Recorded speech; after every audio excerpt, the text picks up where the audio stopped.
annagu kulankood ma aanan imaan sababtoo ah waxa madaxweynuhu sheegayay annagu waxaan u aragnaa khiyaar inay tahay handadaad inay tahay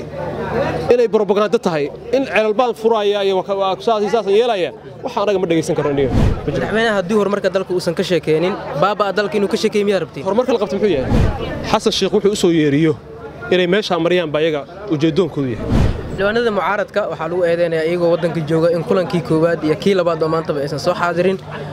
markii ujeeddo ay leeyihiin oo keliya miyay imaanayaan baarlamaanka guddoonkana waxyaabo keligiis uu samayn kara ma aha haddii la idinka codbatay guddoonka ma eedeynaysaan fiiri guddoonku wuxuu yidhi 145 xildhibaan baa meesha joogay wariyaa tahay 140 baa joogay inta la furin ka hor maxaad ugu doodi weyseen oo dhihi weyseen guddoomiye waa maanta gacanta taagay dood baana qabay xildhibaan Sadaam oo kamid ah mudanayaasha golaha shacabka baarlamaanka Soomaaliya kana mid ah xildhibaanadii sida weyn kaga soo horjeeday sharciga maanta la meemariyay ee axdiga iyo baraaraha caruurta ayaa garabkayga taagan xildhibaan markii hore dalsan TV ku soo dhawow marka xigta xildhibaanadii diidanaa ee kamid ah sharcigan inkastoo ugu dambeyn guddoonka ay ku adkaystay in la ansixiyo xildhibaanada cod gacantaaga u sameeyeen walaalow guddoonkaani sharcina ixtiraami maayo dastuurna ixtiraami maayo xerosaadka baarlamaanka ixtiraami maayo xasan sheekh wuxuu u soo yeeriyo inay meesha mariyaan ba iyaga ujeedoonkoodu yahay laakiin waxba kama gelin in xerosaad lagu dhaqmo dastuur lagu dhaqmo nidaam lagu dhaqmo anaga maxaan ku doodaynay waxaan ku doodaynay qodobka 84 oo ka hadlaya hindisharciyeedka laakiin kan muxuu yahay waa axdi waaye soo maaha 110 waaye oo xeerka xusaadka golaha shacabka wuxuu leeyahay waa in dood la geliyaa xataa akhrinta labaad waa in dood la geliyaa anaga waxaan lahayn guddoomiye noo ogolow inaan doodno guddoomiyuhuna waa arkaysu u dhaqmaayay intii ku aragtidahayd buu mikrafoonka siiyey ka bacdina si automatically ah buu waxa weeye u ansixiyey annagu maxaan diidanahay marka annagu waxaan diidanahay war dalkan dastuurkiisa ha la ilaaliyo war dalkan diintiisa ha la ilaaliyo war dadkan dhibaatooyin badan baa loo geystay gaar ahaan magaalada Muqdisho wax badan baa garanaysaa dhibaato dadka loo geystay waa la barkiciyay maalin walba wala jirdilaa maalin walba kii hadla wadooyinka magaalada Muqdisho lagu bahdilaa lagu jiitaa waxaan ka hadlaynaa waxay tahay war dadkan diintooda ha loo ilaaliyo war dadkan diin bay leeyihiin dhaqan bay leeyihiin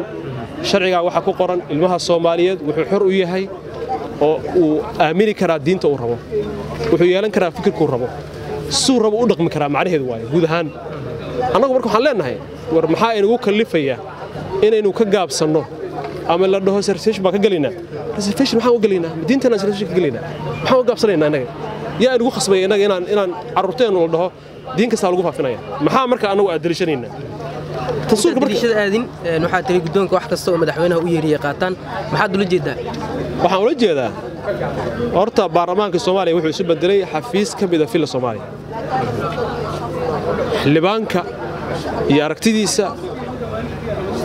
hadday ka soo horjeedo fila Soomaaliya cid horta yeelaysa ma jiro laakiin cid qaadanaysa ma jiro guddoonka xildhibaanada soo lama tashanayo gacantaaga jira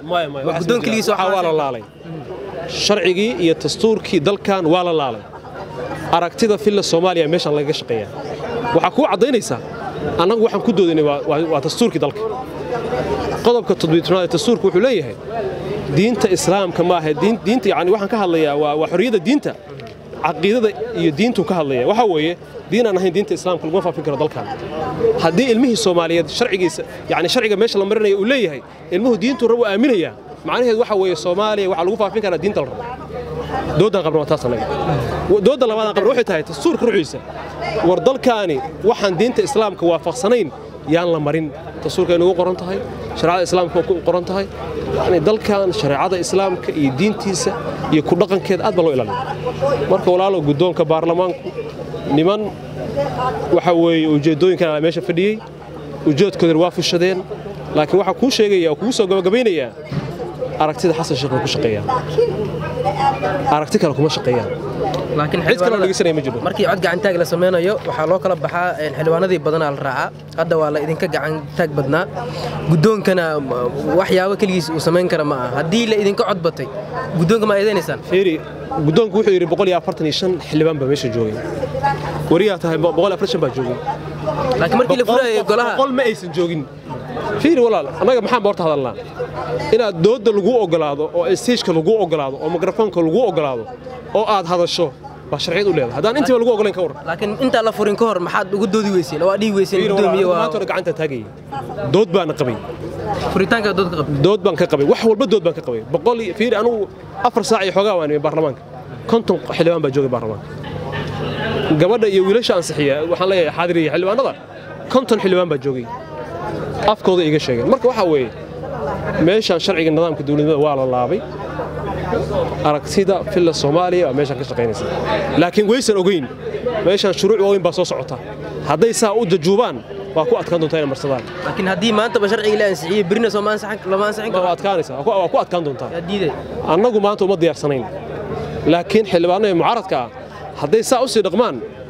waa hor istaagi jiraan waan hor istaagayna xildhibaanada mucaaradka waxa lagu eedeynaya iyagoo wadanka jooga in kulankii koowaad iyo kii labaad oo maanta aysan soo xaadirin markii ujeedada ay leeyihiin oo kaliya miyay imaanayaan baarlamaanka fiiri walaal horta kulankii koowaad madaxweynaha xaq u leh inuu furo baarlamaanka anaga xildhibaanaan nahay stage-kan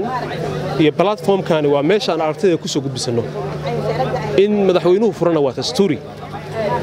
annagu kulanka waad ma aanan imaan sababtoo ah waxa madaxweynuhu sheegayay annagu waxaan u aragnaa khiyaar inay tahay handadaad inay tahay inay propaganda tahay in ceelbaan furaya iyo saas yeelaya waxa anaga ma dhageysan karno aniga dad damiir labaan nahay madaxweynaha khudbadda uu jeediyay horumar badan oo ka sheekeynayay hamiga Soomaaliya qurux badna in madaxweynaha lagu taageero walaalow hor fiiri dalkan waxa ka jirana waa ognahay waxa uu horumar gaarayna waa ognahay waxa uusan gaarina waa ognahay xukuumaddaani shaqada ugu badan iyo golaha fulintuba shaqada ugu badan ay qabtaan waa dhulkii danta guud in la xado magaaladan wax kale laga qabtaa ma jiro xafiisyada wasaaradaha iyo madaxtooyada waxa lagu qaabilaa dulaaleyda iyo ganacsada gadata dhulka wax kale lagu gadaa ma jiro madaxweynaha haddii horumarka dalka uusan ka sheekeenin baaba dalka inuu ka sheekeeyo miyaa rabtiin horumarka la qabto muxuu yahay dayax gacmeeda la gama sidoo uu sheegay ceel shidaala la qodaa waxyaabahaas oo idil sida madaxweynuhu uu sheegay waa soo socda waxaas waa isa khiyaali fiir walaal xaqiiqdii la wajaha muhiima dayax baa la gamayaa war dalkan securities wax laga qabto 70 goobood bay ka soo baxeen ciidanka xoogga dalka oo waxa way shaab la wareegeen maxaa taa looga hadli waayay dayax la gamay xagee waay horta mucaaradkii naftirkiina waxaa idinku dhaliilaya inaadan arrimahaas ka hadlin oo madaxweynaha iyo dhulboobka kaliya aad aragtaan walaal waa ka hadalnaa waana ka doodnaa maalin walbana waa ka doodaynaa marka walaalow dalkan yaan looga darin dhibaatada loo geystay oo hantidiisii la xaday erayga inaan isticmaal ka xishoonay hantidii qaranka Soomaaliyeed waa la xaday waayo cidda xaday waa dalka cidda hogaaminaysa simply waxa la wado waa sharci darro waa dawlad darro waa nidaam darro saas way walaal qorshiin muhiim mucaarad waarkad baarlamaanka arki doontaa insha Allah waa ka doodaynaa marka walaalow